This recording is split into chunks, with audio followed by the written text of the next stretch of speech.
آپ کے سامنے پڑھوں انم ذکریہ کی 1971 کی کتاب پیپل ہسٹری فرام بنگلہ دیش پاکستان اینڈ انڈیا. پہلے اس کے اوپر بھی بات کریں گے کہ شیئرڈ ہسٹری ہے تینوں ملکوں کی، اور یہ کہ اس نے کہا کہ پاکستانی جو نیریٹو ہے بنگلہ دیش کے بارے میں یہ بہت ہی سمپلسٹک ہے اور مائیوپک ہے، اور اس کو ڈی کنسٹرکٹ کیا ہے ذکریہ نے، اور یہ کہ پاکستان نے اپنے نیریٹو کو کیسے جو بلڈ کرنے کی کوشش کی ہے اور وہ کیسے بنگلہ دیش کے نیریٹو سے مختلف ہے. یہ کوٹ آج کے دی ڈیلی اسٹار کے اندر موجود ہے، یہ آپ کو ہم اسکرین پہ دکھا رہے ہیں، اس کو آپ ضرور دیکھیے گا، اس کو ضرور پڑھیے گا.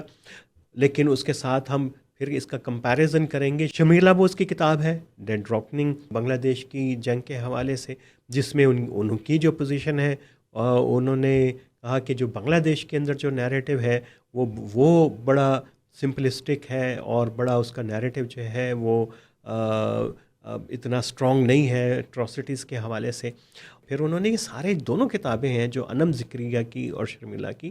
یہ انہوں نے نیریٹیوز اکٹھے کیے ہیں، لوگوں سے انٹرویوز کیے ہیں، آفیشیل لوگوں سے انٹرویو کیے ہیں، میڈیا کو اس دور کے دیکھا ہے،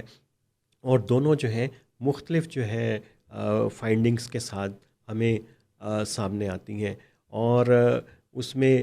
انم ذکریہ کا یہ کہنا ہے کہ وہ ایک نیریٹو ریاست جو ہے خاص پاکستان میں فیڈ کر رہی ہے کتابوں کے ذریعے، وہ بنگلہ دیش کے نیریٹو سے بالکل مختلف ہے، اور اس کو ڈی کنسٹرکٹ کرنے کی، دیکھنے کی ضرورت ہے، اسے نظریں چرانے کی ضرورت نہیں ہے. تو یہ دو خواتین کے نیریٹیوز یہ آپ کو اسکرین پہ نظر آ رہے ہیں، تو اس کو آپ اس کو ضرور دیکھیے گا. اور ایک جو اس میں دو پہلو بڑے اہم ہیں کہ دو ممالک کی خواتین وہ دوسری طرف کا جو نیریٹو ہے وہ اس کو سمجھنے کی کوشش کر رہی ہے، لیکن دونوں طرف کی ریاستوں نے ابھی تک کوئی اس طرح کی کوشش نہیں کی کہ ایک دوسرے کے نقطہ نظر کو سمجھا جائے اور ڈی کنسٹرکٹ کیا جائے اور آگے بڑھا جائے. ظاہر ہے کہ جو بنگلہ دیش کا موقف ہے، عام آدمی کا بھی موقف ہے، اور کہ ان کی میموریز بہت تازہ ہیں. پاکستان اور کی تو ابھی تک ہم جو ہے 1947 کی جو تقسیم کی کہانی ہے وہ ہم نہیں بھول سکے. تیسری چوتھی جنریشن جو ہے پاکستان کی جو ہے وہ آ رہی ہے، لیکن وہ ابھی تک ہمارے ذہنوں کے اندر، میموریز کے اندر وہ تازہ ہے. تو یہ جو ایک سانحہ ہے جس کو ہم ڈھاکہ فال کہتے ہیں، بنگلہ دیش جس کو انڈیپینڈنس کی وار کہتا ہے، وہ کیسے اتنی جلدی سے لوگوں کے ذہنوں سے ہے وہ نکل سکتا ہے. دونوں کی اپنی اپنی جگہ کے اوپر نیریٹو کو دیکھنے کی، سوچنے کی، سمجھنے کی ضرورت ہے، اور انڈیا ظاہر ہے کہ اس کو اپنی فتح کے طور کے اوپر سیلیبریٹ کرتا ہے. جو بنگلہ دیش کے اندر جو آرگومنٹ چل رہا ہے اور جس کو پاکستان جو ہائڈ کرنے کی کوشش کر رہا ہے، وہ بھی سمجھنے کی ضرورت ہے. اور ظاہر ہے کہ بنگلہ دیش سمجھتا ہے کہ وہ ایک مظلوم تھا، اور ہم نے بات کی تھی کہ جو سائیکلون آیا تھا 71 کا، اور اس میں جو پیسوں کا ایک بہت بڑا جھگڑا ہے، لیکن اس سے زیادہ جو ہے وہ جھگڑا ہے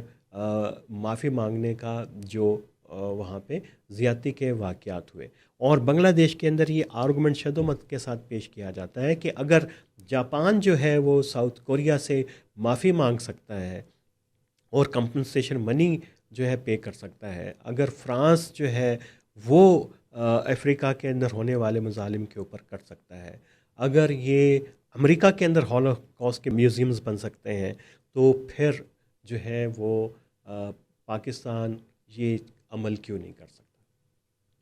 ظاہر ہے کہ پاکستان کی جو لیگیسی ہے کلونیل، وہ برٹش لیگیسی ہے، اور برطانیہ نے ابھی تک اپنی کسی کالونی سے معافی نہیں مانگی ہے، اور پاکستان خود بھی کالونی رہا، بنگلہ دیش خود بھی برطانیہ کی کالونی تھا. تو ہماری جو کلونیل لیگیسی ہے بالکل مختلف ہے. لیکن ایک بات بڑی اہم ہے کہ اگر پاکستان اس مسئلے کو طے کر لے تو ایک بہت بڑی تبدیلی جو ہے دو ملکوں کے تعلقات کے اندر نہ صرف پیدا ہو سکتی ہے،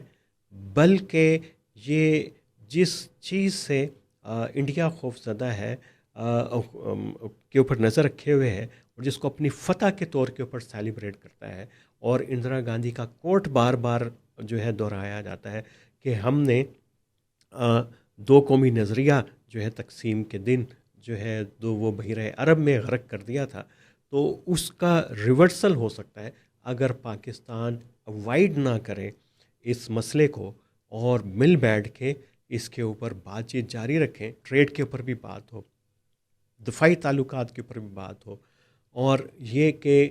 کلچرل ریلیشن شپ کے اوپر بھی بات ہو، کیونکہ بنگلہ دیش کے اندر جو ہے ایک بہت ہی زیادہ جو ہے وہ پاکستان کے ساتھ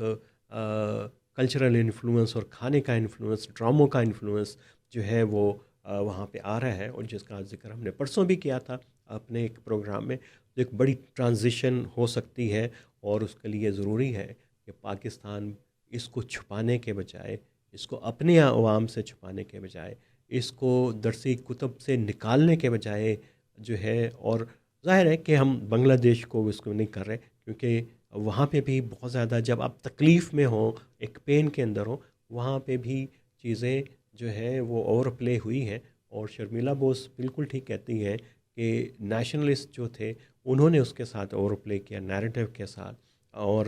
اس کو بھی سمجھنے کی ضرورت ہے. لیکن پاکستان کی بنیادی ذمہ داری ہے کہ اگر کوئی واقعی جیو اسٹریٹجک منظرنامے پہ کوئی تبدیلی چاہتے ہیں، اور پاکستان چاہتا ہے، اور چاہتا ہے کہ ایک دوبارہ سے جو ہے وہ دو الگ ملک رہتے ہوئے ایک دوسرے کے ساتھ دوستانہ تعلقات ہوں، اور ایسے ہی دوستانہ تعلقات ہوں جیسے پاکستان کے چین کے ساتھ ہیں، تو بہت ساری چیزیں جو ہیں درست سمت کے اندر جا سکتی ہیں، اور پاکستان کو بھی اس کا فائدہ ہوگا، اور بنگلہ دیش کو بھی اس کا بڑا ایڈوانٹیج حاصل ہوگا. تو دیکھتے ہیں ابھی. اور جب یہ اسحاق ڈار صاحب سے معافی مانگنے کے اوپر بات ہو رہی تھی بنگلہ دیش میں، تو اس سے اگلے دن جو ہے غزہ کے لیے او آئی سی کی میٹنگ کی ہے وزیر خارجہ کی، اور اسحاق ڈار جو ہے وہاں پہ پہنچ چکے ہوئے ہیں. اور یہ بڑے لنکڈ ہیں کہ ہم فلسطینیوں کے حوالے سے دنیا میں جہاں پہ بھی جو ظلم بربریت ہوتی ہے، کشمیر میں ہوتی ہے، اس کے حوالے سے آواز پاکستان اٹھاتا ہے. تو یہ ایک بڑا دلچسپ سا کانٹیکس بنتا ہے، اور ریال پالیٹکس کا کانٹیکس بنتا ہے کہ ہم اپنے لیے کچھ اور ہماری پریفرنس ہوتی ہے، اور دنیا کو ہم بڑے پرنسپلز کے اوپر اور رسولوں کے اوپر چلتے ہوئے دیکھنا چاہتے ہیں. تو آج کا یہی نیریٹو، اور کل آئیں گے ہم ایک اور نئے مسئلے کے ساتھ، اور بلکہ موضوع کے ساتھ. تو جڑے رہیے نیریٹوز ود عامر رانا کے ساتھ.